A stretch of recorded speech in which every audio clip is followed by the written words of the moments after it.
Hello. You notice a new face here today on our wedding talk. This is Bree, one of our wedding coordinators here at Capriotti's. And we're going to talk a little bit today about outdoor offsite weddings if you're having at your house or a rental place somewhere else, on how you got to think a little bit different. So we know you got a lot of experience in that. Yeah, definitely. So what do you have to look for? Well, I mean, this last year for sure, we've seen a lot more like at parks, at houses, random places like that. And they've turned out really, really nice, but there's definitely different things you need to look for versus when you're coming to a venue.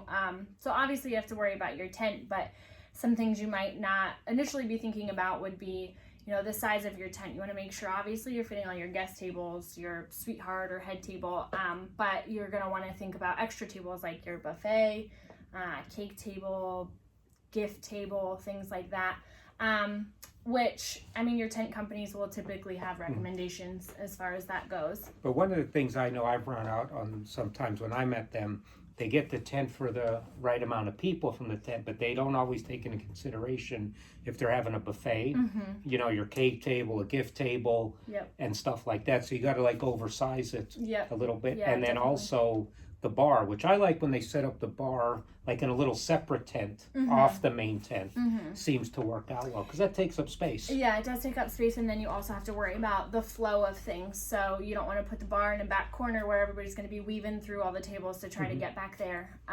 So that's definitely a good point. Things like coffee station too. I know a lot of our packages include a coffee station, so we've seen a lot of people just put that right at the bar now, so you don't have to take up another table. But if you did want it separate, then that's just one more table you have to think about. And then you also have to think about, of course, tables, chairs, tablecloths, napkins. Yep. Some things sometimes, like if you go to a venue, you take for granted because it's all there. Yeah.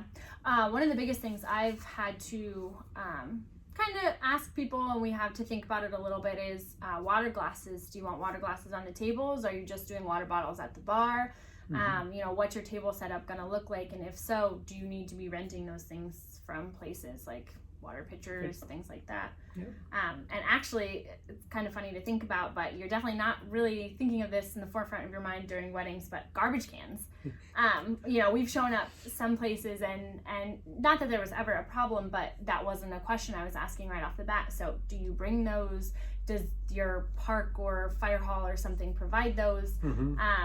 But not something that you're really thinking about when you're planning your wedding, but is obviously very important. Very important.